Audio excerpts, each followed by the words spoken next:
Velkomnir í Lyklaveldin, Pavel Bartoszek, Guðlaugur Þórðarson Takk. og þeir eru byrjað að gæða ykkur á evrópsku vatni, San Pellegrino. Þú varst mjög glaður, þú sást hið ítalska lindarvatn fyrir fram að þig. Íslensk vatn er þetta evrópskt vatn líka, ég haldið því núna. Já, ok. En nei, bara takk fyrir þetta góða bót. Það er nú ekki einu sinni rétt sko, því að núna erum við í Ameríku. Það er bara svona sneið af austfjörðum sem er í Evrópu, því að þetta flekin er sko amerískur og svo þessi flekin sem við heldum er evróskur, hann er víst íslenskur. Þannig að viltu hafa kosningu alveg sérstaklega þarna fyrir austan? Ég hef verið með svona hugmynda því ég er svo maður sátta sko, hvort við ættum bara að setja bara svona austfjörðina í Evrópusamband og hætta að rífast þetta sko. En ég þori ekki að minnast á þetta við austfjörðingana sko. Ekki setja það ekki. Það er stöðningu sem mestur þar sko, er íslensk vatn eitthvað hugmyndafræðilega. Nákvæmlega. Er það hugmyndafræðilega? Ok, það voru búin að klára vassmálin allavega. Þetta er auðvitað fyrir neðan allar heldur að bjóða okkur ekki upp á íslenskt vatn. Já, ég veit það. En svona eru aðstæður. Og svo eru aðri samstarfsaðilar sem að eiga reyndar einhverjir heimi í útlöndum eins og Jysk en svo TM alíslenskt og A4 alíslenskt. En mér langar að byrja bara á þessari umræðu og Pavel, sko hefst ef við kjósum já í haust. Já. Hefst bara aðlögun strax. Það sem hefst eru viðræður. Já, ég veit það, en aðlögun. Það segja, í merkingunni munum við gera einhverja varanlega breytingar á íslenskur löggjöf sem við hefum annars ekki gert, ekki í einhverjum stórum stíl og það kom alltaf fram í síðustu viðræðum að ef við til dæmis tala hvort að við munum þurfa strax að gera einhverjar breytingar á landbúnaðarkerfinu, koma fyrir einhverjum stofnunum sem munu þá þurfa að greiða út fjármagn, þá verður það ekki gert. Það er kannski ekki þetta útiloka að verði gerðar seinast þegar fórum þess að viðræðu, þá þurfti til dæmis og dæmi sem við tekið gera talsverðar breytingar hjá Hagstofunni. Eurostat safnar talsvert meiri gögnum aðildarríki Evrópusambandsins heldur en við gerum okkur. Ég vann einu sinni í gagnamálum, þá eru svona cirka 2000 gagnasett per hvert aðildarríki í Evrópusambandinu. Hagstofan heldur uppi svona 150-200 gagnasettum að meðaltali, þannig að það eru fleiri gögn, þannig að við vitum miklu meira okkur á tímabilinu 2009-2013. Já, en bara að fólk upplifi ákveðna breytingar og það verði lagabreytingar og það verði einhvers konar breytingar, samfélagslega breytingar meðan á ferli á sér stað. Ekki sem við myndum ekki fara í gegnum EES-samninginn. Ég meina, þeir stærstu hlutar sem við erum þá undanþegnir í dag gegnum EES-samninginn, ef við getum sagt að svo er náttúrulega sjávarútvegur og landbúnaður. Ég sé ekki fyrir mig að það veri gerða kerfisbreytingar á þeim köflum sem áður en við göngum Evrópusambandið. Gjaldmiðlinn sé ekki fyrir mér að við fáum að taka upp áður en við göngum í ESB, það myndi komið þægilega óvart. En þú ert að segja að þetta 18 mánaða tímabili sem talaður að viðræðurnar eiga að ganga, að við finnum ekkert fyrir því annað en bara í fjarlægð. Já, ég held við myndum finna það töluvert fyrir kannski í umræðinu, en við myndum ekki finna fyrir því þannig að, ég meina, tollamál mun ekki breytast á þessum tíma. Veist að þetta er enn eitt hlutur sem myndi breytast með að þetta Evrópusambandið, sumar vörur myndu lækka í verði, aðrar myndu einhvern veginn breytast líka, að því að viðskiptaumhverfi er aðeins ólíkt milli landa. Þannig að þessa breytingar kom ekki til þals fyrir en við gangum í Evrópusambandið. Þannig að ef það verður einhver breyting, þá verður mun hún koma til framkvæmda að stærstum hluta þegar við erum komin inn í Evrópusambandið. En Guðlaugur, þá veltum maður fyrir sér, ok, erum við að flýta okkur í þessari umræðu að tala kosti og ókosti við aðild þegar við erum rétt einmitt að ræða þetta bara eigum við að fara í þetta samtal? Þetta er ekki alveg svona. Ertu að segja að hann sé að mála þetta einhverjum einföldum? Nei, ég er eitthvað ósamlega því, við eigum að klárlega fara í umræðu kostugalli aðildar í tengslu við þetta. Ég er algjörlega... Já, en ég hugsa almenning sem að kannski vill eyða sumrinu í eitthvað annað og vill einhvern veginn svona taka afstöðu, já, ok, þetta gerist ekkit allavega fyrir samningu liggur á borðinu, þá skal ég taka afstöðu til þess.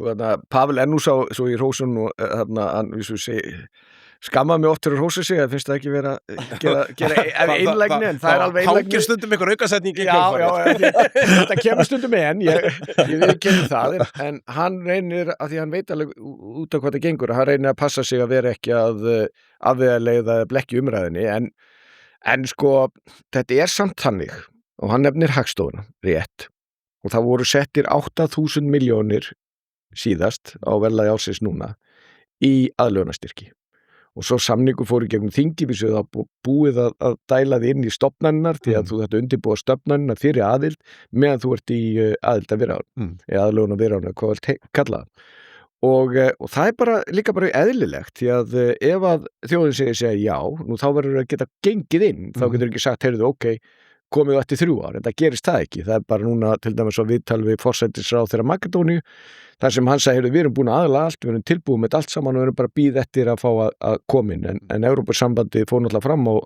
honum fannst það fullkomlega eðlilegt, þarna allar handa aðlögun og við erum búin að því og við erum komast inn. Og til dæmis þegar maður skoðar gögnin og það vantar það sem ég nú ósáttastur við að mörgu að menn kom bara ekki með gögnin að því að menn segja við erum að halda áfram eitthvað sem var í gangi og ég veit ekki hvort við viljum deilu það hvort það var ekki. Já, ég meina að það er langt liðun síðan þannig að það er ýmislegt breyst væntanlega. Já, en aðalatrið þetta sýnir þá hvað gerðist þarna sko. Og að því að Pavel nefndi tolláttum, ég er með að segja að suma vöru hækku, það var svona breyttust en Já, ég meina, fríverslunarsamningur samningu Kína mun alltaf væntanlega heyra sögun til svo það sé sagt aftur á móti koma aðrir þannig að það er alveg rétt, bara svo þessi heiðalög með það sko. Nei, það er 90% af tollskrárnúmerum okkar eru tollfrjáls og það kemur til út af því að viðskiptastefna okkar hefur verið þannig að við höfum bara verið að verja bara sérsagt þarna innan hefðbundni íslenska landbúnað en hefur verið með frjálslind öðrum sviðum þannig að það er út með 88% eða hvað það er, ég man ekki nákvæmlega prósuna sem er tollfrjáls í okkur með hann 20% í Evrópusambandinu og það til dæmis bara hlutir, það er bara alls konar hlutir þarna svo sannarlega það sem snýr að innflutningi frá Kína í mörgum öðrum löndum á vörum bara til dæmis eins og fiski og við áttum okkur ekki á því að við flytjum fullt af fiski og fer bara að færa súsi og svo framvegis en tollunum, þá ég nú skoða það sérstaklega að þá að verðlagi þess árs þegar það var gert ráð fyrir því að til þess að vera tilbúin og það var krafa Evrópusambandsins sem við kláruðum þetta ekki og það er náttúrulega augljóst að menn bara sá að þetta var ekkit hægt að það þurfti að kaupa ný tollkerfi á þá verið upp á 3,8 milljarða. Það lá líka fyrir að við vorum þurftum að fjölga starfsmönnum nokkur 100 þarna og krafa Evrópusambandsins var það að þessi kerfi væru tilbúin og það var búið að reyna þau áður en til aðilda kæmi og þetta er bara svona eitt af þessum Þannig að þú ert að segja á þessum 18 mánuðum þá þyrfti að reyna á þessi kerfi að sjálfsögðu, ég meina með eðlilega og það er ekkert óeðlilega krafa þeirra Ok, en hvernig finnum við fyrir því? Erum við að tala um það í ákveðnum greinum? Ég meina, er það landbúnaður, er það sjávarútvegur, er það, hvar liggur það? Sko, en ég átta með þá ekki að því hvort það sé gott eða slæmt ef Evrópusambandið tilbúið að borga fyrir hluti fyrir okkur. Mér finnst það gott og ég get meina, er einhvern veginn hægt að horfa á það þannig að Evrópusambandið sé að borga vegna þess að við erum með einhver framlög á móti Þetta eru styrkir, já, þetta eru framlög á móti en ég meina, svo bara það sé sagt, ég segi alltaf mína afstöðu, ég meina, ef að við fáum já í þessari atkvæðagreiðslu og förum í aðildarviðræður og okkur bjóðast einhverju styrkir til þess að fara í gegnum einhverja hluti á okkur og laga eitthvað hjá okkur, þá mun ég ekki mælast til þess að íslenska ríkið slá hendar móti þeim. Þetta var kannski umdeildara síðast að því við vorum með ríkisstjórn sem var mjög augljóslega klofin til sjálfar aðildar. Þannig að sumur ráðuneytir sem var þá undir stjórn Vinstri grænna voru svona reyna ekki taka við peningunum, önnu gerðu það.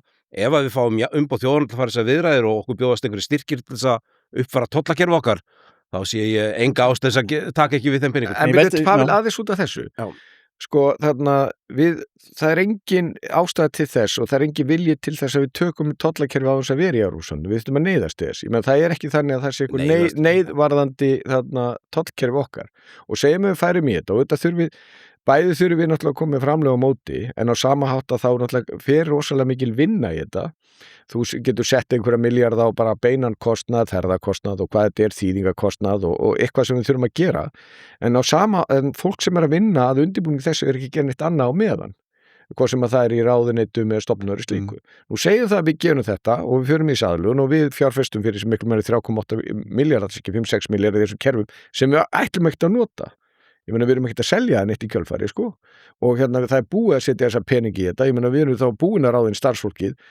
Þú veist, við erum að gera einhverjum hluti sem að, maður geta alveg sagt að þetta er afturkræft, en það er rosa fyrirhöfn að fara tilbaka fyrir utan það allir fjármunni og orkan og vinna sem búið að fara í eitthvað sem að nýtist okkur ekki neitt og ég gat ekki á því líka og það er gott að því að Pavel nefni hérna Hagstofuna Sko, þegar maður lesi gegnum þessa rýniskýrslu þessa hluti og skýrslur utanríkisráðherra svo frammi sem því miður liggja ekki frammi fyrir skýrslu utanríkisráðherra að gera það en ekki rýniskýrslunar, ekki fundagerðarnar eða sem stanna minnisblöðin sem fór ríkisstjórn og utanríkismálanefnd sem og ég skil ekki á hverju það er ekki birt.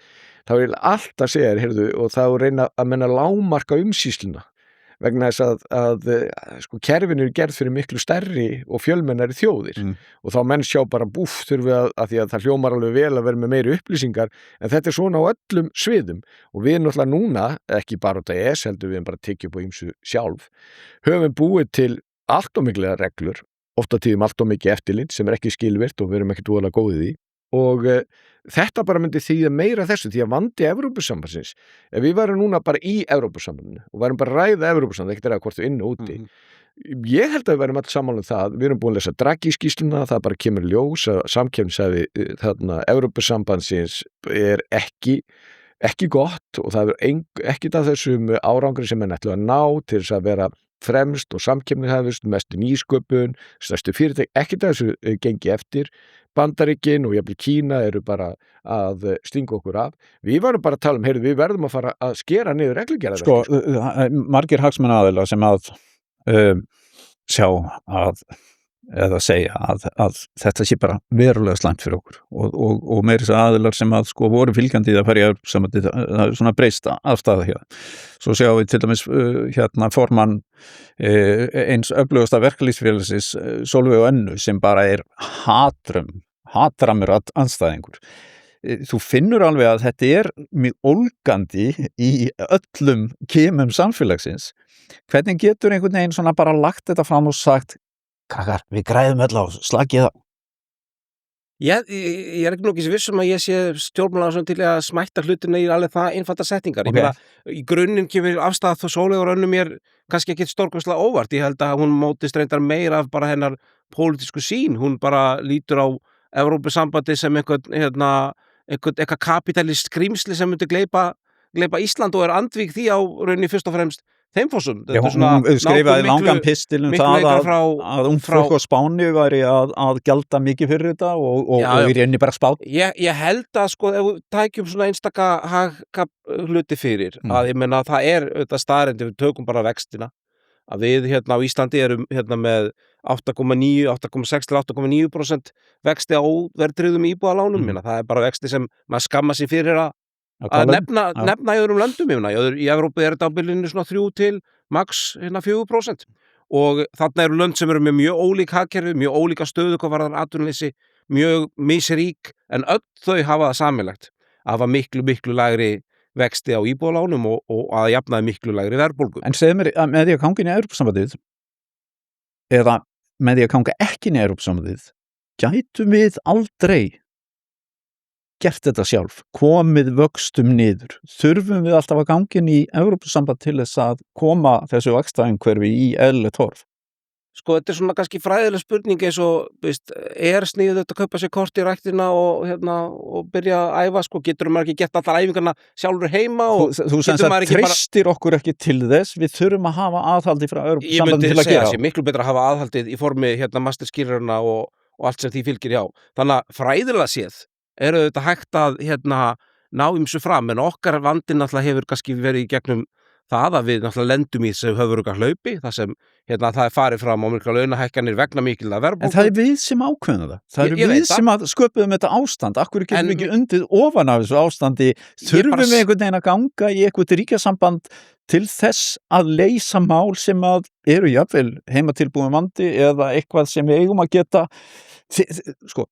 Stjórnmálamenn fyrir kosningar hafa alltaf lofað nú ætlum við að ná niður vöxtum, við ætlum að ná niður verðbólgu, við ætlum að skapa heilbrigt efnahagslíf, en er það þá bara alltaf byggt á blekkingum? Mjög margt sem við getum gert sjálf auðvitað bara með því að halda ríkisfjármunum réttum veginn við núllið og eyða ekki efni fram, en sögulega séð þá hefur náttúrulega þetta ekkert gengið rosalega vel.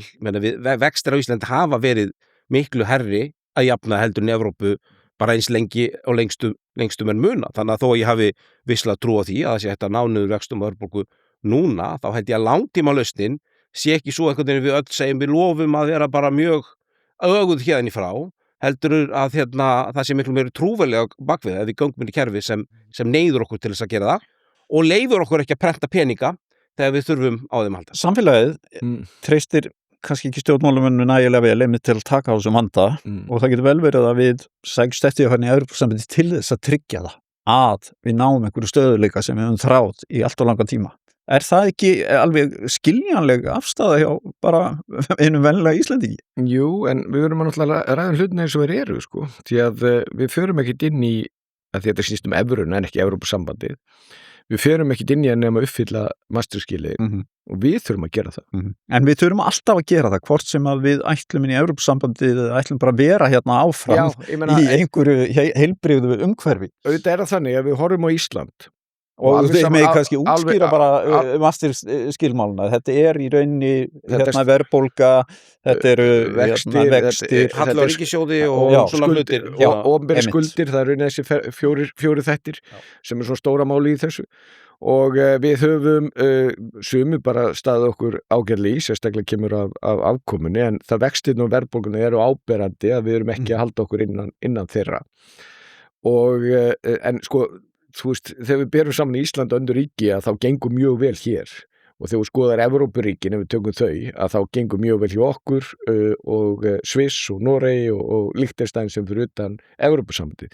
Reyndar að þannig að því að menn hafa nú mikið að tala Bretland núna niður, þá koma þeir nú ágætlega sama í samanburði við Frakkland og Þýskaland og enginn að tala það hvað sé hræðilegt, hvað ástandi á þeim að því þeir eru í Evrópusambandinu.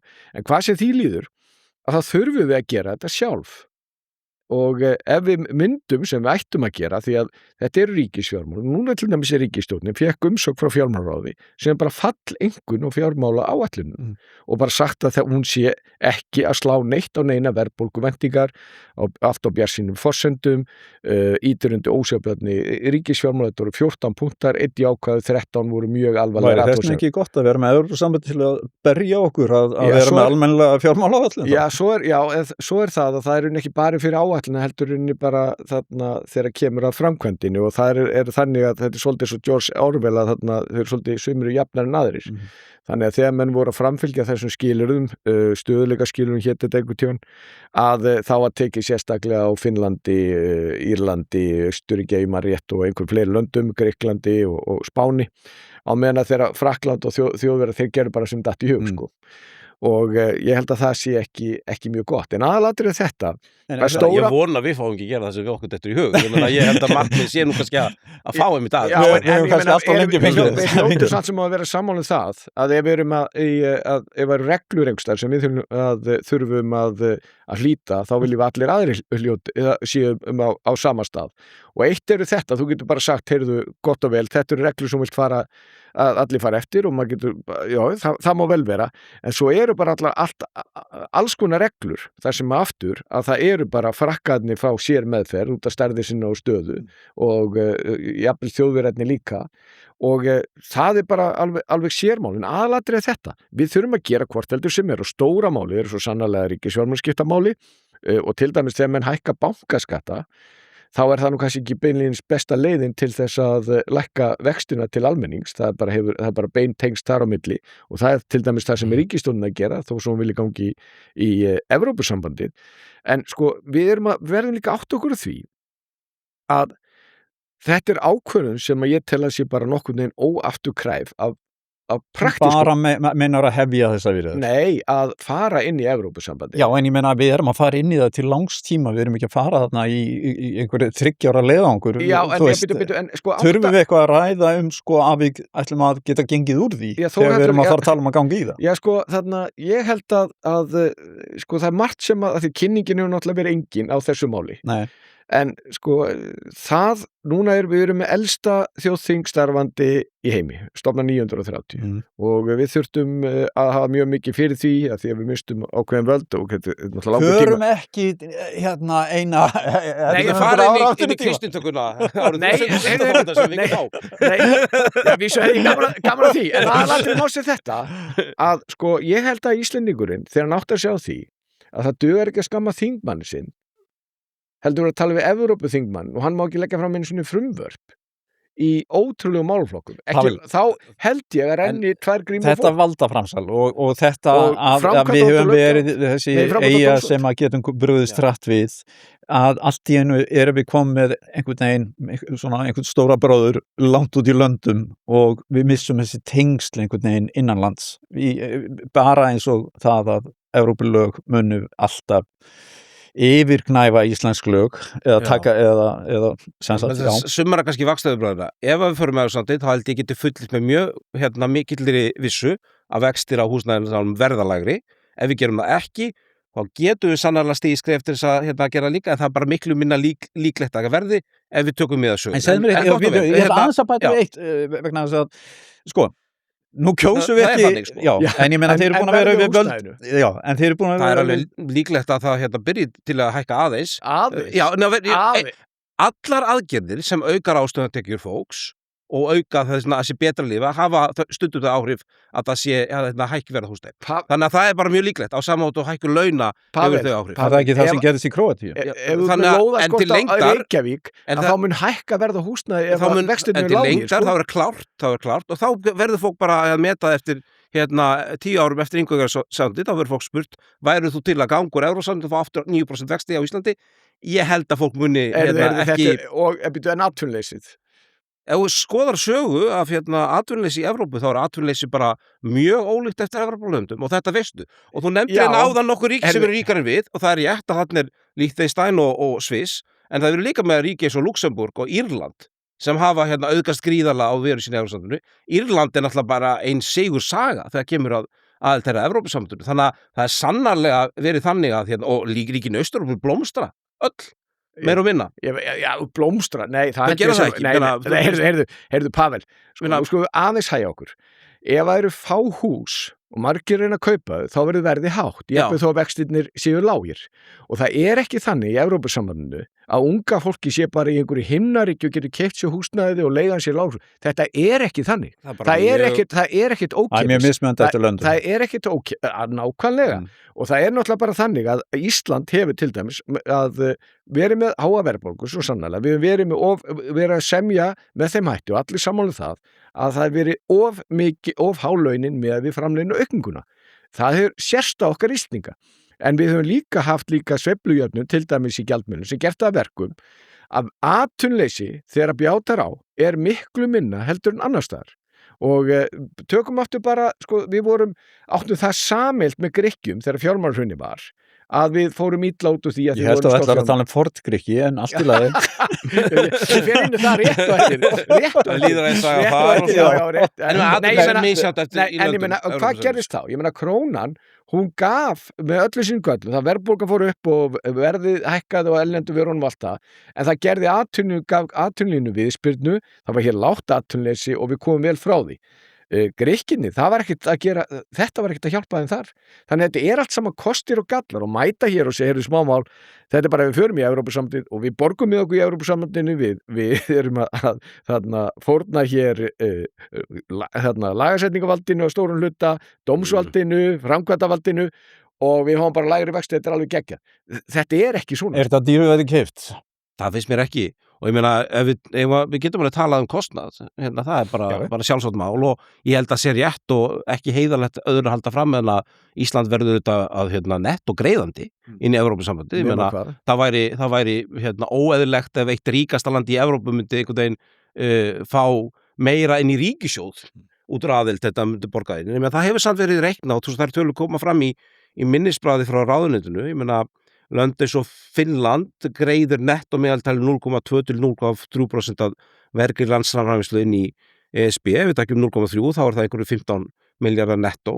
Við greiðum í dag, einhverja 7 til 9 milljarðar inn í EES-samningin í gegnum okkar aðgang þar. Það er hækkun upp á nokkra milljarðar. Og það er bara alltaf að nefna það. En meðan fyrir vikið þá fáum við það sem ég segi heimilin fá lægri vexti, þau munu fá það og ég held að það borgi sig og ef við tökum þetta kannski saman við ýmsa aðra alþjóða samstarf okkar, við erum í NATO núna er að setja kröfur á aðildarríki NATO eða 5% verðlagsveinslu inn í varnarmál. Við fáum líklega að sleppa 1,5 en það eru tölur sem klaupa upp á 70 milljarða. Auðvitað er þetta ólíkt vegna þess að þetta eru peningarnar sem við fáum að hafa hér á landi eða, en enga síður, það er þarna ræða alþjóðasamstarf sem setur línutan með hvaða hætti við eigðum peningum hér á landi og það upphæðir eru ekki minni heldur en aðelda Evrópusambandinu. Sko, einhvern tímann sagður að við værum til að, ekki síst til að fjölga vinum okkar í heiminum, en við erum ekki beint vinalaus þjóð. Við eigum í vináttssamband við Bandaríkin þó að við séum með tímabundið forseta sem er kannski ódregnlegur. Þetta er tímabundið ástand vonandi, bara ástandið í heiminum, þannig að værum við að fara að leggja þetta upp einhvern veginn þannig að vegna stöðunar sem að hefur komið upp á undanförnum 3-4 árum að þessi Eftirson hafi verið að fara í Evrópusambandið. Bara sem öryggismál. Ég held að það sé bara gott að á þessum tíma eiga fleiri vinir færri og vera í þéttari bandalögum. En sko, það sem við eigum ekki alla þessa vini, þurfum við endilega að fara að halla okkur svona stert upp að einum bara til að skapa eitthvað öryggi varandi frið eða... Ég skil hvað að segja. Ég held að við eigum þetta ágæti samskipti við margar þessara þjóða. En til dæmis ef við lítum á það að undanförnu það hafa nokkur ríki, fyrst Bandaríkin hafa verið nefnt í þessu samhengi, verið að beita tollum og viðskiptahömlum ekki til þess að, eins og mörg lönd gera stundum til þess að verða inn framleiðslu bara, heldur til þess að reyna að ná fram einhverjum pólitískum markmiðum. Við höfum öll orðið vitni að því. Grænlandsmálið var dæmið það sem þau ríki sem stóðu með Grænlandi, það var hóta að beita þau tollum. Þetta er tímabundið ástand, myndi ég segja. Er það ekki? Ég vona það, hins vegar ef ég bara, að því að ég hef nú farið og ég hef rætt þetta við bandaríska þingmenn og þingmenn vestanlands og alls þar, ég er ekkert viss að þessi stemning í tollamálum, að hún sé einhvern veginn, hún fjari með næsta bandaríkjaforseta sama hvort hann verði repúblikan eða demokrati. Þegar maður tala við þetta fólk fyrirgefið, þá eru þau að segja að við búum í einhverju umhverju og þar er einhverju fyrirtæki og það er held ég bara vaxandi stuðningu fyrir tolla og höft í Bandaríkjum almennt meðal bandaríks almennings. En bara, fyrsta lagi þessi 15 milljarða tala stenst enga veginn. Það er bara algjörlega útilokað. Sem við munum greiða til Já, við munum greiða miklu meira en ég heldur það. Í annars stað þeir sem, það má vel vera þá bara það vittlust. Ég bara fullyri það. Annars stað, það get allir fara og reikna þetta út og þetta er ekki neini 15 milljarðar. Í annan stað að þá er það þannig að þeir sem búið beita okkur refsiaðgerðum, það er vinur okkar í Evrópusambandinu. Út af einhverju lobbyisma í Slóvakíu að guðma þetta hvar það er sko. Þannig að þeir eru það miklu vinnu okkar og förum aðeins í það í þau mál sem við farið, munið þetta æsef, ég er ekki að tala um forgrikki sko, en þá var það Evrópusamband sem kærði sig í máli gegn okkur. Ef við verið í Evrópusambandinu og þetta bjarga okkur á dómurinn fjall með þessum hætti, þannig að við hafum ekki ríkisábyrgð á þessum innistæðum, en það var það bara, töldum við það aldrei og rétt fyrir okkur því. Nú þá höfum við bara þurft að fara eftir því sem Evrópusambandið sagði okkur að gera. Það er ekkert flókið og þeir eru alveg út af þessum dómi búin að skrifa þetta út, breyta þarna reglugerðinni sem við höfum ekki tekið upp, ég var ekki til í að taka hann upp í samningin og við höfum engi gert það í kjölfarið og að það væri algjörlega skýrt að þetta væri ríkisábyrgð á þessu sem því það hefur myndið lenda og það verður bankarhund aftur á Ísland og öllum öðru löndum, við veitum bara ekki hvenær skilu, það er óhjákvæmilegt og þetta er bara svona sem dæmi og það er svo áhugavert. Þannig að þú ert að segja í rauninni að þeir eru aldrei vinir okkar í raun. Nei, það sem ég bara segja, þú veist, ég menna, lestu bara Össur, þannig að hann var Nei, veistu það, ég hef alveg mistað því. Já, ég lesti, hann var í vísundaginn og hann var að segja þá að þeir sem að reyndust honum erfiðastir var eins og hann, núti hans orð, franski fasistinn sem að Le Pen, sem er pappi þeirra sem hefur hugsanlega verið næstu forseti og sömulegis einhver ískur miðjumaður sem var ofsalega tengdur inn í sjávarútveginn. Og þeir hugsuðu sér gott í glóðarinnar að nú var Ísland að koma inn að því þeir ætlaðu einhvern veginn að ná sínum hagsmunum fram. Og sko munið núna því að valda fram, hvað þýðir það? Þetta eru sameiginlega stefnur. Núna erum við til dæmis sjávarútveg okkar, hann er ekkert sameiginlegur með neinum, það er bara okkar. Já. Við erum bara 100% okkar. Ef við förum inn og gerum ekki neitt, náum ekki neinum samningum, skilurðu, þú veist einhverja sérlausnir eitthvað, nú þá er hann bara 100% þeirra, Evrópusambandsins. Og svo er núna með að segja, hann sjávarútvegurinn geggjaðu gæði, sko, hann segir að við fáum 10, 20, 30. Arctica Finance var að skila einhverju áliti þar sem að þeir töluðu að þetta væri jafnvel hagfellt fyrir sjávarútveginn. Að gangi inn í Evrópusambandið. Það sem þeir gætu átt meiri viðskipti og jafnvel selt kvóta hærra verði og eitthvað slíkt. Þeir geta selt kvótan og hærra verði. Já. Engin vafi. Í því felst ógnin. Já, en ég er að segja... Það var til dæmis undir loka núna, segjum bara iðnaðinn og ferðarþjónustu bara afturlið, bara Íslendinga með að kaupa, það myndi lækka verðin. vegna þess að það er engin útlegð. En ég að segja, skilur að þetta ekki sko þessi mikli harmur eða áfall fyrir sjávarútveginn vegna þess að hann ennþá... Eru ekki búið að gera nóg fyrir sægreifana í þessi ríkisstjórn með því að koma hérna með veiðigjöld sem koma illa niður á litlu og meðastór íbú. Þurfum við að gera verkum að þeir fá ennþá hærri verð ef við vilja selja sér út. Sérðu, hérna, það kannski þetta sko...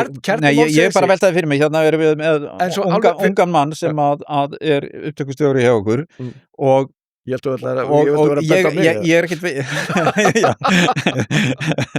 ég er í fjöldin af ungum mannum og sko þegar hann væri hann að kjósa út frá hagsmunum sjávarútvegs, var hann að kjósa út frá hagsmunum landbúnaðar, hann að kjósa af því að einhvern tímann í framtíðinni fær hann lægri vexti sko, ég held að við séum að kjósa út frá alls konar tilfinningum og þá sko, hvernig getið þið sannfært þessu ólíku hópa af því ég held þú getur ekki sagt allir munu njóta þess með einhverjum hætti. Tölum aðeins til dæmis þessu sjávarútvegs, landbúnað, orku, iðnað og annað í þeimtum. Verður þetta alltaf hagfelldara fyrir þau eða er þetta einhvers konar búsíður? Ég með þessi skýrsla sem hún nefnir er þetta athyglisvert, ég er þetta mjög margir græði upp til hópa á betri lánakjörum og stöðum gjaldmiðli til lengdar.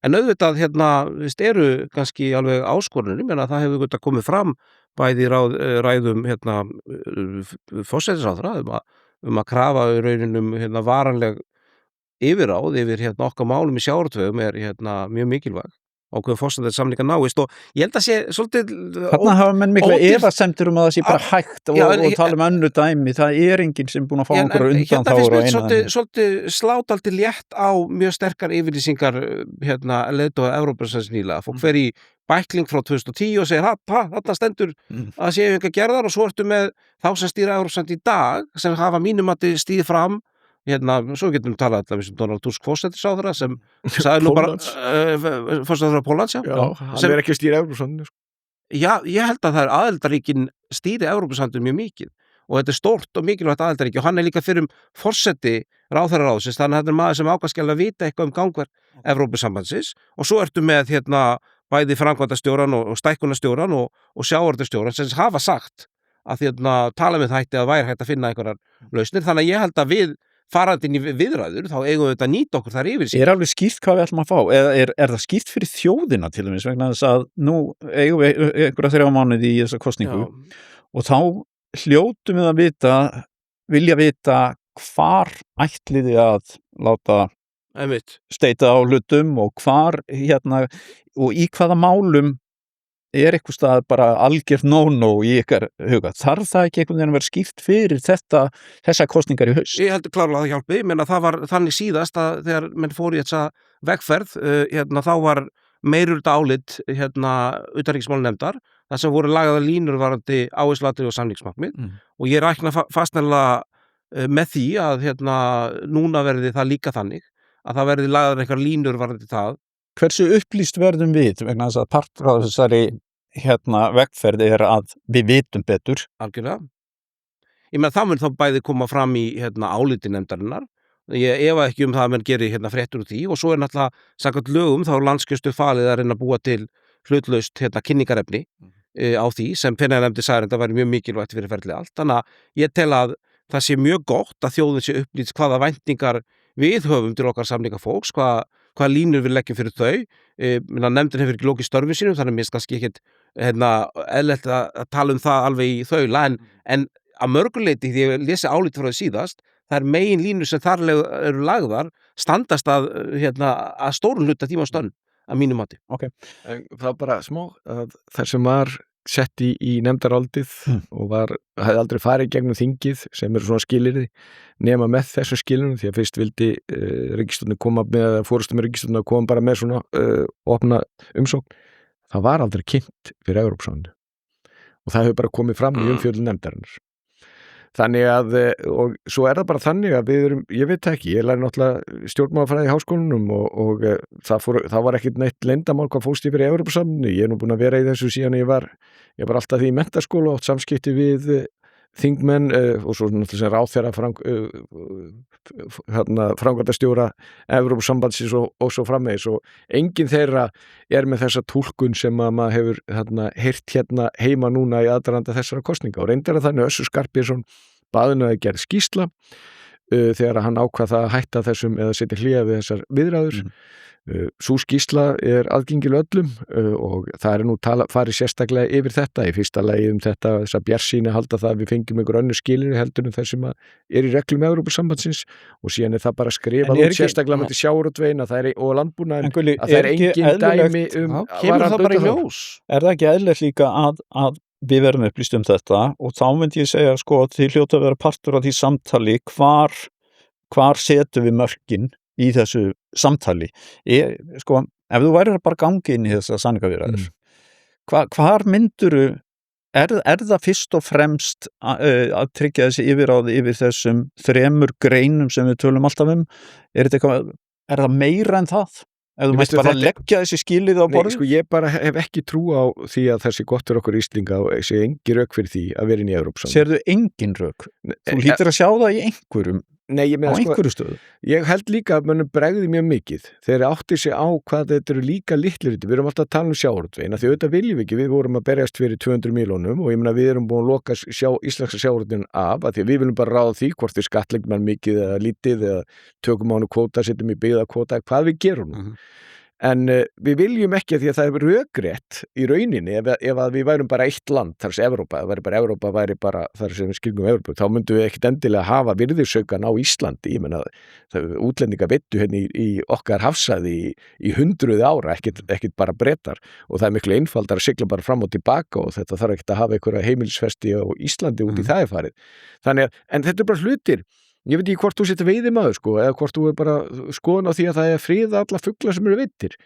Já, Evrópusambandið ráði við förum inn.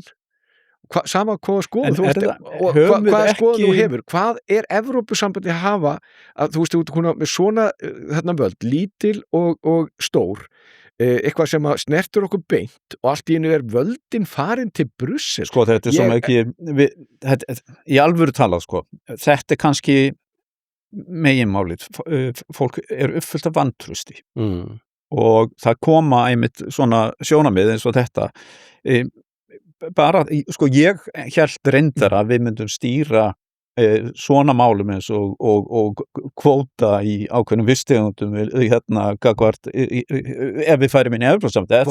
Kvóta munum við nú alltaf stýra en það spurning alltaf jafnvel ef að litlar sem engar aðaland myndi fást, þá myndi Ísland fá eitthvað kvóta og svo getið að ráði úthlutun hans.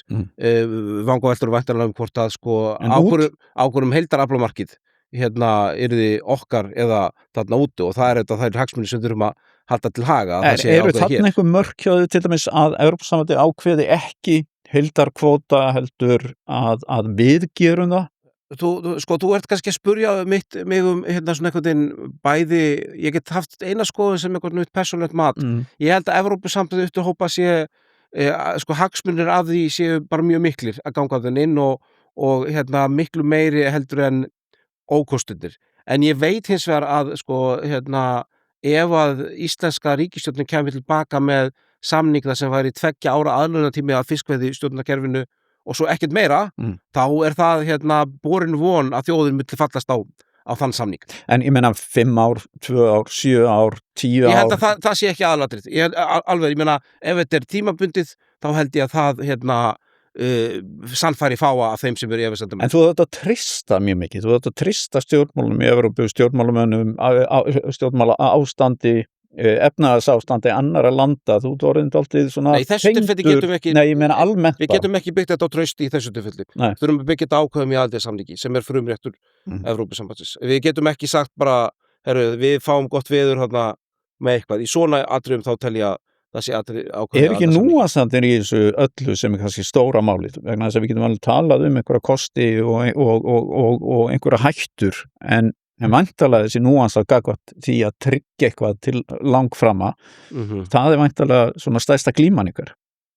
Það getur verið en svona kannski ef við förum að því að ekki nægilega aftur farið í þetta valda dæmi sem ég held að skipti marga máli að því ég held að það sé stóri kannski svona ekki bara tilfinningalega ástæðan fyrir margir á móti og líklegast ástæðan fyrir margir þeir sem eru harðast á móti mun aldrei samþykja nokkuð stíðvaldra framsal. En auðvitað þá verður líka að hafa í huga að við erum í dag að taka upp mjög mikið af mjög mikilvægur löggjöf sem kemur frá Evrópusambandinu og það verður kannski einhver formbreyting á því hvernig það er gert, en efnislega verður í þeim atriðum sem lúta innri markaði verður þetta mjög svipað.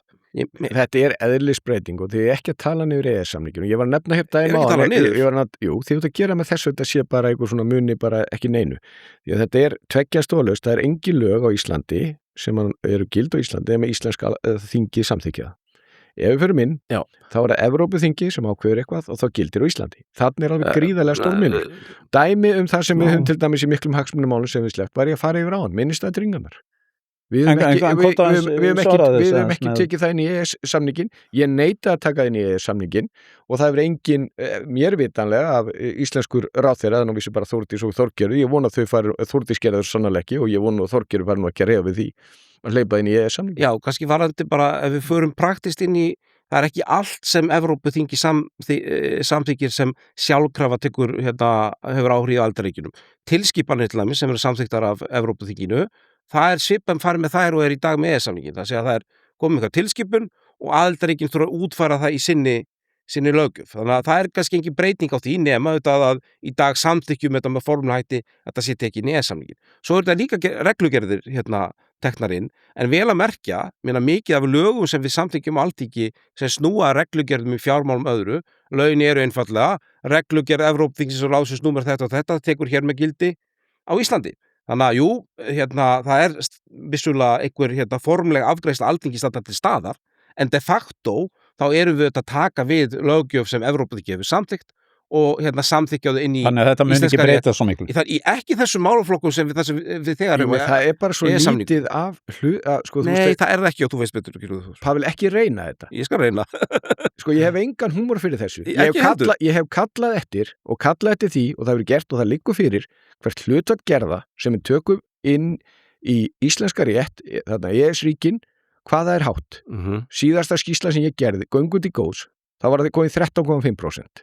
Og það að reyna að skrökva því sem að þú nú held ég ekki gert, en að þessi 75-80%, það er algjör þvættingur og bara stenst enga skoðun.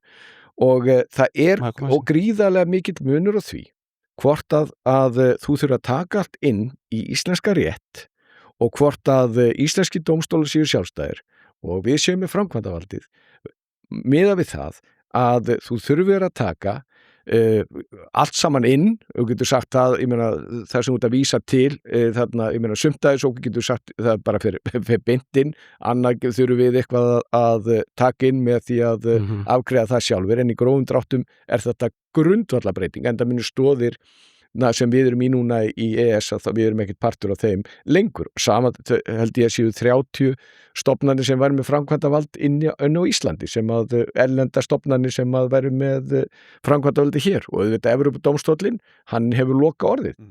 Kannski bara varðandi þetta, ég held að við séum nú að lækka mjög áhrifið hjá þeir með að tala einhverja prósentutölur upptöku gerða.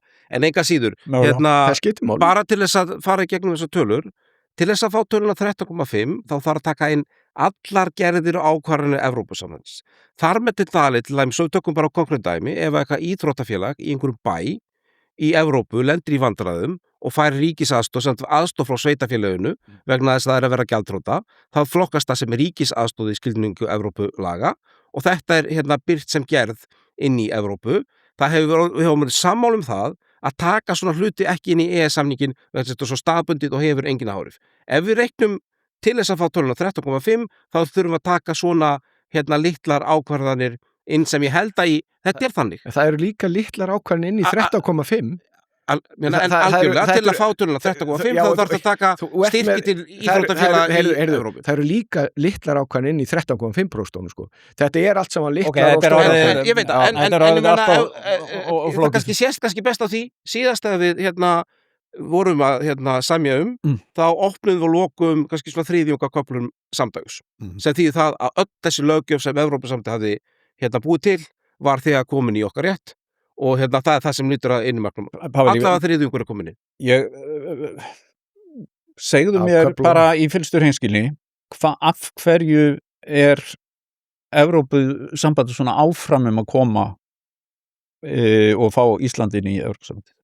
Hvaða hagsmunir eru það hjá þeim? Það einhverjir peningar frá okkur? Það auðlindir? Þeir eru mjög litlir náttúrulega í einhver heildar budget Evrópusambandsins nokkru milljarðar sem við myndum bæta við. En eitthvað, þú veist, það eru hagsmunir, það eru áhrif. Ég get bara byggt þetta á þessari upplifun sem ég hef.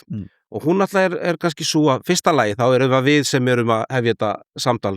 Það startaðist ekki þarna úti. Við bara vildum ekki lengur vera með og þá bara var það bara látið vera þannig. Það er ljóst að Evrópa vill fá okkur inn fyrsta ástæð held ég sé svo að fólk lítur á okkur sem stöðugt lýðræðisríki sem yrði frekar hluta af lausninni heldur en vandamálum inn í Evrópusambandið og það líka myndi styrkja ímynd Evrópusambands á þessum tíma að fá inn ríkt stöðugt lýðræðisríki úr Vestur-Evrópu. Heldur þetta sé ekki líka bara þessar gríðarlegu auðlindir sem við búum yfir? Það hef ég aldrei heyrt í einhverjum samtölum að fólk sé að það sé einhver ástæð. Nei, ég meina það er einhver ávinningur, við erum ekki að koma þarna sem einhverju þurflingar. Pólverjar voru að finna held í gasaolíu í norðvestur hluta strandlingjuna sína, það talaði enginn í pólskum fréttum að nú er Evrópusambandið að eignast eitthvað auðlindir. Nei, ég er bara að tala hvernig fólk upplifir umræðina og hvað það óttast og það velti oft fyrir sér í þessu að við erum ekki endilega að fara inn sem einhverju þurflingar, við höfum eitthvað að gefa og eitthvað að færa og þá velti fólk fyrir erum við að fara að missa eitthvað. Stærsta ástæða þess að Evrópusambandið er jákvætt í garð þess að við förum inn held ég sé bara geopólitík.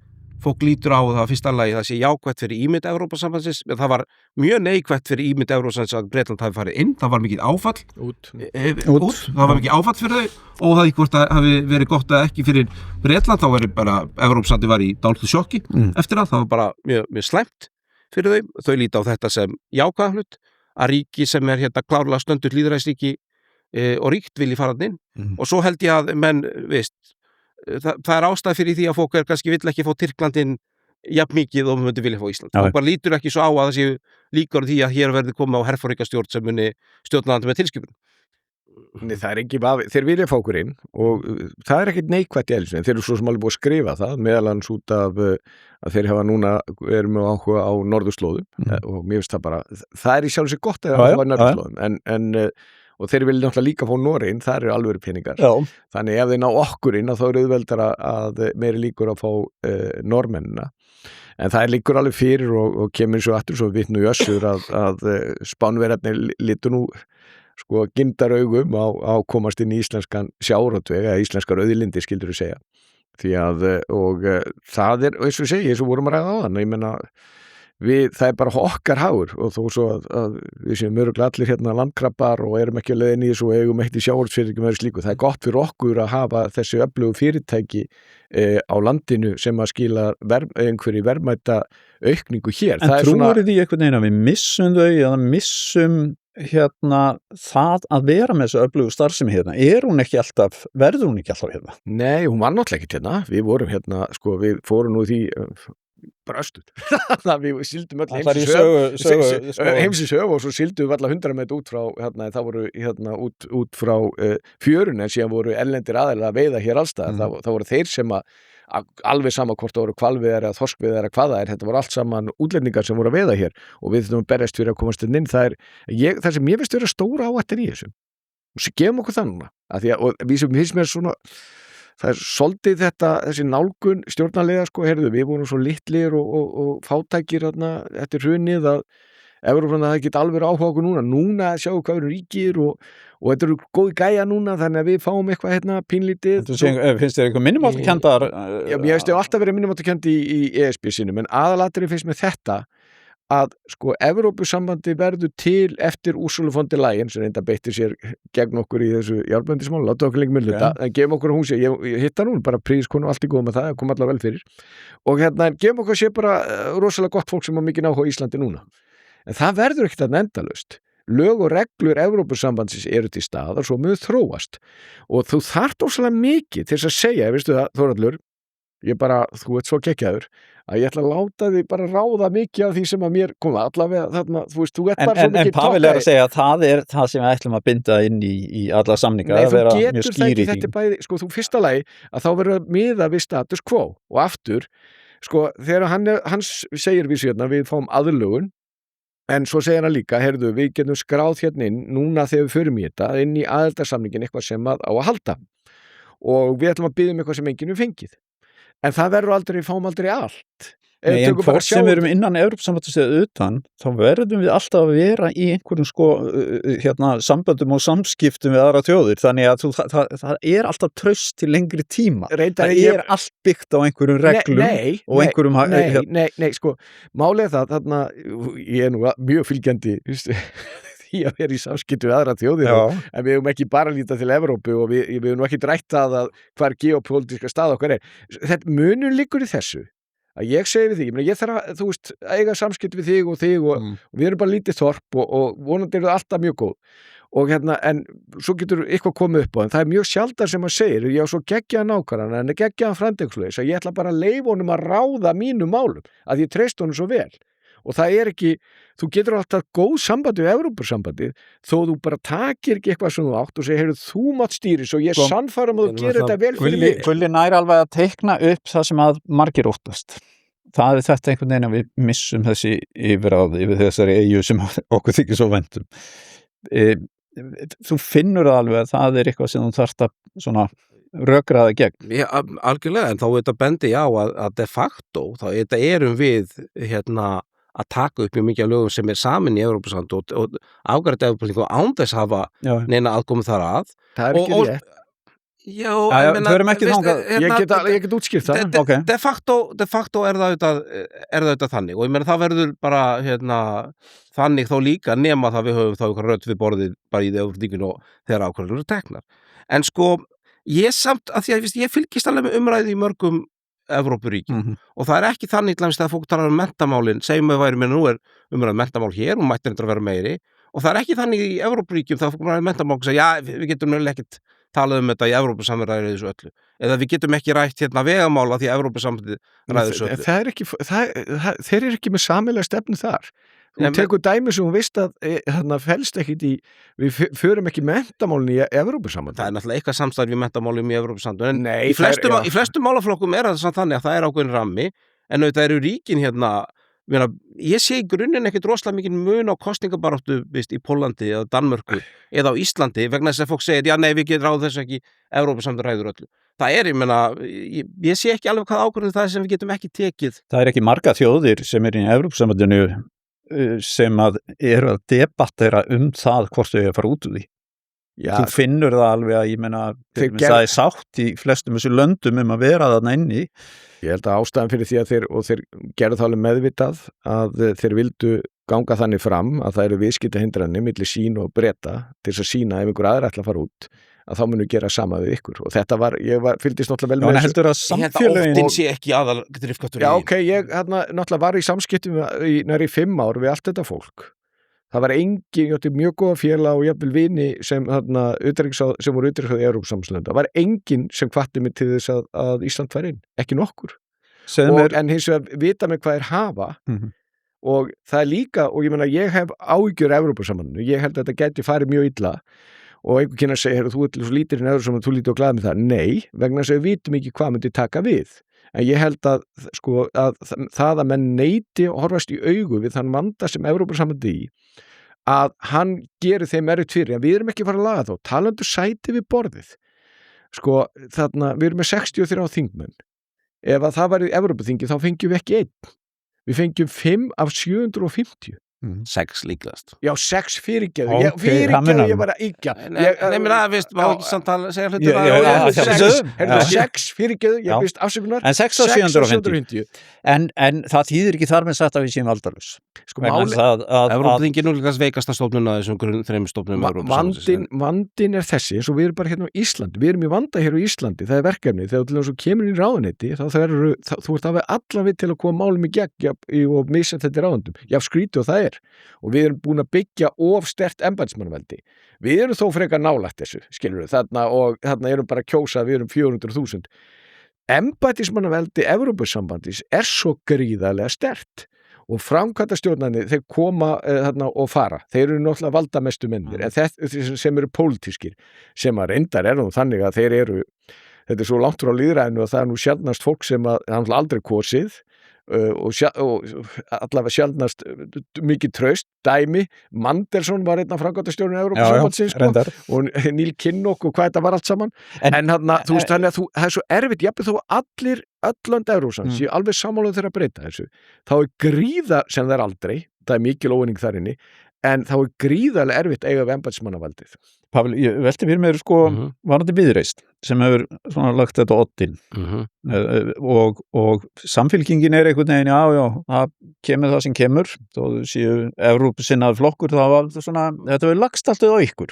Já, fannst þér fórsettarráðherra eitthvað hún segir bara mér finnst hún segir bara ég ætla að segja já en ég ætla síðan ekkert að skrifa undir hvað sem en þið hafi verið bara haldið stoltið á lofti og ég velti því fyrir mig hvort það verði bara óbærilegt fyrir ykkur ef að þjóðin segir nei, að þetta skelli á ykkur mest, ykkur í Viðreisn vegna þess að þið hefði sett þetta svolítið ef við ætlum að fá betra efnahagsástand og lægri vexti, þá verðum við að ganga þannig. Þú þarft einhvern veginn að breyta algjörlegum kúrs vegna þess að þú mátt ekki tala Evrópusambandið bara eftir 1. september ef þetta gengur ekki. Þú ert að spyrja hvort ég verið glaður við jáið en neið, byrjun september, þá svarið ég verið glaður ef það kemur já og það verður þetta, ef bara spyrjum áhrif á minn flokk. Mér að það klárlega, þá höfum við mjög skýrt og gott erindi næstu árin inn í íslenska pólitík ef við fáum já, því að þá erum við að fara ásamt okkar samstarfsflokkum og vonandi öðrum sem koma þá með að fara að leiða þetta verkefni. Gefum okkur að neyir ef það kemur nei, þá þurfum við aðeins að fara í einhverja sjálfskoðun og endurskipuleggja okkur. Það klárt, ég meina þetta eitt af kjarnamálum flokksins. En það kjarnamálsins. Þið þurfum við einmitt að fara í að endurskipuleggja og jafnvel að upphugsa bara stöðu flokksins ef að nei kemur. Flokkur fólksins eða samfylkingin þurfum ekki að gera það. Þannig að þið eruð að leggja þetta risa mál fyrir ykkur. En það hlýtur að vera kvíðavænlegt þá fyrir flokkin að því að hann velti fyrir sér þá erindi sínu sem að því að ef að þjóðin sé nei þá þetta ekkert á dagskrá. Já, en ég meina þú veist að bara pólitík þetta þannig, þú leggur bara mikið undir í hlutu sem þið fyrst skipta máli. Ég meina hefðu átt að bara segja nei, heyrðu, nú erum við komið völd og við ætlum ekki að leyfa fólkinu að kjósum aðeins. Nei, en samfylkingin fór ekki með þessum svona sterka karakter inn í þetta. Hún var nú með þetta í svörum þegar hún var spurð þá sá hún myndi styðja svona kosningu og þetta hún með það á dagskráni að vilja gangi Evrópusambandið, en líklegast ef þú spyr hvort að við höfum lagt meiri áherslu á þetta í gegnum á síðustu árum, þá held ég að svarið sé hreinskilið þannig að það þannig, já. Pavel, hún sagði mjög skýrt hún ætlaði ekki að leggja áherslu á næstu árum. Sagði, heyrðu, það eru upptökur að þessu, við getum spilað þetta. Stjórnarsáttmála, þar sem að við förum, þú veist, og þar þetta sett á dagskrá. Þannig að það lá alveg fyrir eftir að ríkisstjórnin var. Já, ég meina, ég held þess að það var margt sagt í kosningabaráttunni. Ég held að verði samt sem að því þetta var svo ákveð og leið og hún sagði þetta, þá hækkaði fylgið hjá flokknum. Ég held að þegar hún tók út stjórnarskrána á ESB-aðna, menn hafði fengið svona, já, heyrðu, þarna manneskja sem er svona skynsum og kollegi hennar Störi í Noregi hefur verið mjög skýr, svo hann mjög harður í ESB sinni, hann hefur verið mjög skýr því hann ætla ekki að kljúfa norsku þjóðina með þessu máli við þessar aðstæður, en það aukaðri, ég held eins og að þetta mun ekki eldast vel þessi ákvörðuna því að já, svo sem fyrir allar sérstaklega fyrir samfylkinguna, þannig að ég held að verða ekki bara Viðreisn sem einhver vesni í þessu en hins vegar ætla ég ekkert að hafa áhyggjur af því, ég held hins vegar að það fer bara eftir hvernig Viðreisn spilar úr þessu ef að kemur nei, ég held að menn sé að tala hún sé eitthvað búin, held ég að það verði ekki út af þessu allavega, sko. En næsta haust. Svo ég losiði nú undan. Svo ef þetta er svona mikið svikja á samfylkingunum, þá verður þetta nefna sá flokkur ekki stæðis illa í könnunum eftir kosningar, menn hann hefur líka hækka mest allra, þannig að ef að kjósendur upplifa þetta sem einhver svona dealbreaker, þá allavega ekki komið fram í mælingum. Ekki ennþá, það getur komið. Nei, ég velti fyrir hvort að þið séu að gjalda fyrir það að einhvern veginn að sækja þetta inn. Ég finnst að bara fylgja okkar bara vera á bara príðum staði, við höfum verið með á bylunu 13-14% í könnunum undanfarið, það er vissulega 2% tap frá kostingum, en ég var hérna í ríkisstjórn 2016-17, þar sem við byrjum í 11% og vorum komin sko niður í 3% eftir ár í stjórnarsamstæðum sjálfstæðisflokkum, þannig að ég hef séð það svartara. Hérna já, það er nú kannski erfitt að segja það svartan en 3%.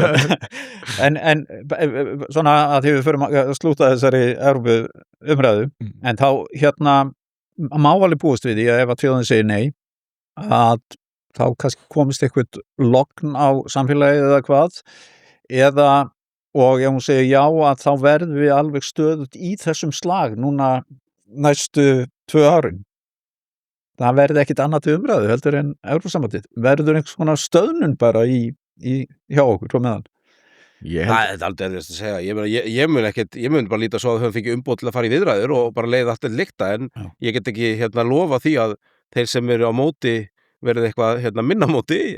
Sko, Guðlaugur, þú ætlar að ekki gefast upp fyrir fullanefna, en sko, það er alltaf erfitt að mörgu leyti að tala niður einhvern veginn það að vera í sterku sambandi við Evrópu sem við tingjum okkur við erum mjög sterku sambandi við þá og erum bara störfum með þau bara öllum síðan sem að okkur dettur hug, það hefur ekki verið vandamál fram til þessa, en ég held að mínum hug þetta svona, ég menna ef við töpum fyrir hálfleiknum þá ég trú að við vinnum seinni, og þetta svolítið að það reyna að draga fram staðreyndir.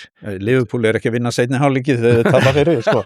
Jú, það annað mál, ég held samt sem aðra fólk að því að þú finnur að ég muni tölum bara íslensku, það bara mjög margir og kannski flestir segir, ég bara þessi segir þetta og þessi segir þetta.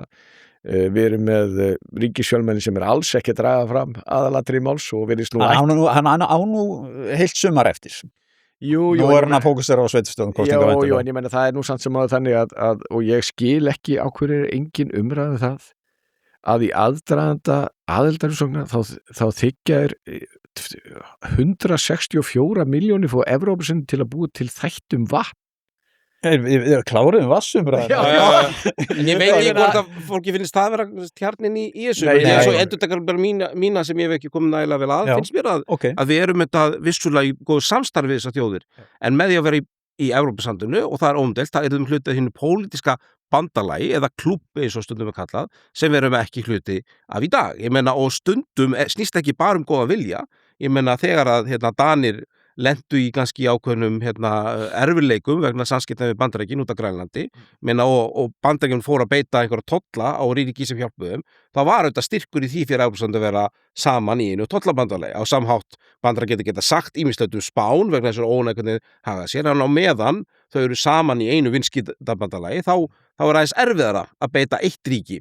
Danir þurftu að beita Færeyingur refsiaðgerðum, að Evrópusambandið fór fram á það og þú veist, sko, þeir hafa svo Danir eru núna miklu meiri nokkuð þakkláttir fyrir að vera í Evrópusambandið, það get ég sagt.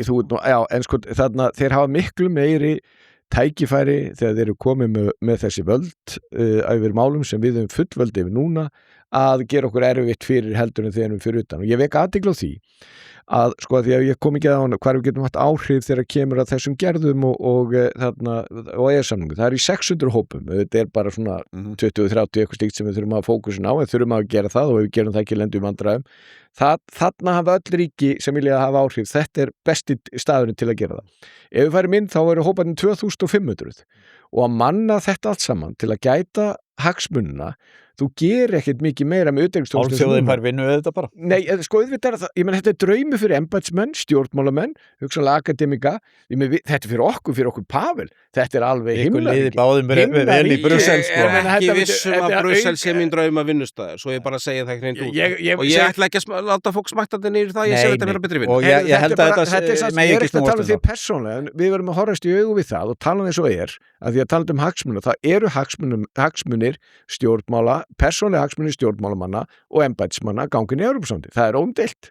og akademika líka. Ég bara ósamla á því að það sé einhver En stundum sem hefur verið- ræður það ráða för, sko. Já, stundum hefur Svo líka getur verið sagt að talað enginn það Gulli. ráð ekki för neins, en það eru Nei, en hagsmunir. það hefur líka verið talað persónlega hagsmuni að vera í valdastöðu á Íslandi og geta beitt sér í þá einhverja sérhagsmuna, þannig að þú veist, það er alveg hægt að horfa á þetta á Jú, en við margvíslega. eigum nú vonandi að geta, það er góð punktur sem kemur þarna, vegna þess að ekkert er fullkomið, en þú nefnir það alveg réttilega og við höfum átt áhyggjur af því að stjórnmálamenn sé misbeita valdi sínu og jafnvel embættismenn. Við eigum samt sem að það er auðveldar að fylgjast með því þegar við erum 400.000. Það mun enginn fylgjast með því hvað gerist í Brussel. Já, þingmennur okkar, fólkið okkar, stjórnmálamennur okkar, eftirlitskerfin okkar. Hefur þú komið á það?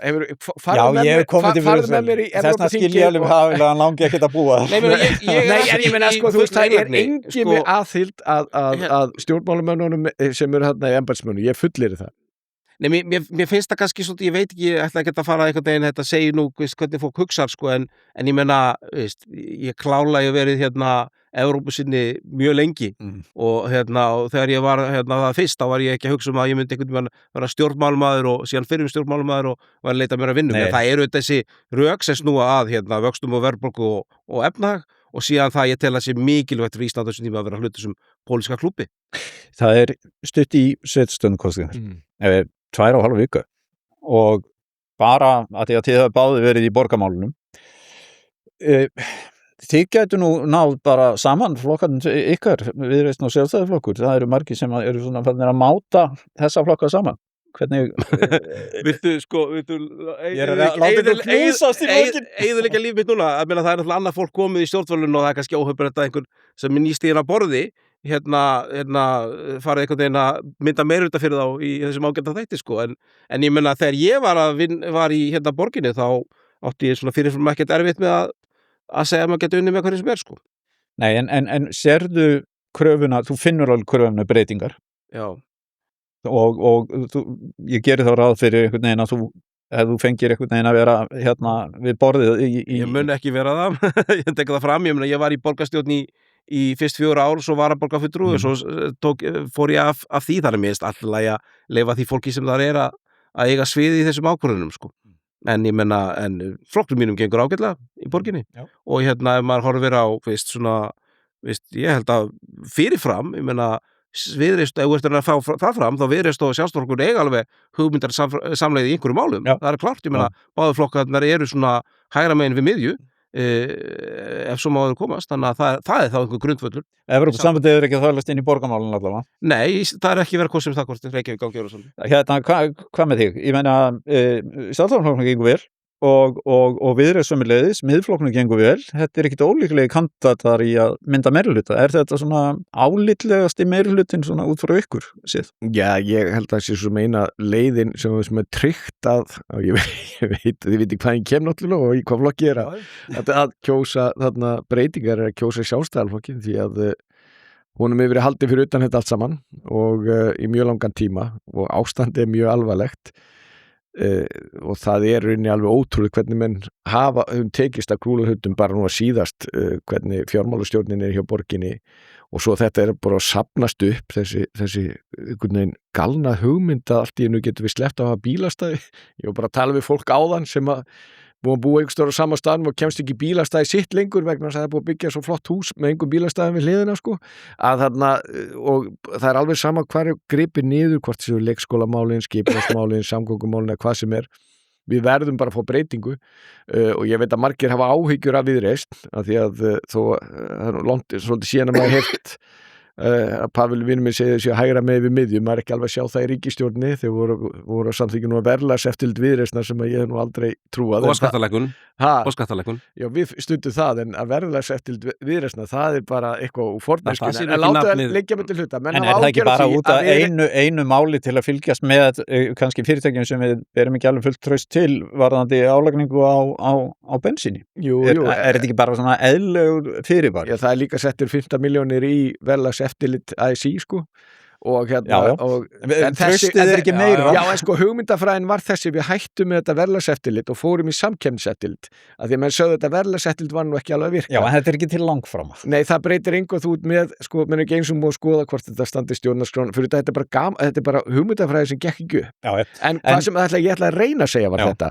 að menn hafa áhyggjur af því að ég held að fólk vilji breytingar, sko, hvað Viðreisn gerir sem að gæti verið lykilstöð, af því að þeir hafa fram til þess alltaf stokkið með Samfylkingunni og allavega fólk, auðvitað er ég ekki að tala við alla, en fólki sem ég tala við og svo sem skoðanakannir sína það að hvað 70% borgarbúa vilja breytingar, menn kusu góða mann í ágætisflokki síðast til að fá breytingar, en það gerðist ekki og ég held að væri hræðilegt ef við myndum vakna hérna og það væri komið meirihluti eftir kosningarnar sem myndi fara sömu leið eins og við erum búin að horfa á núna undanfarna áratví.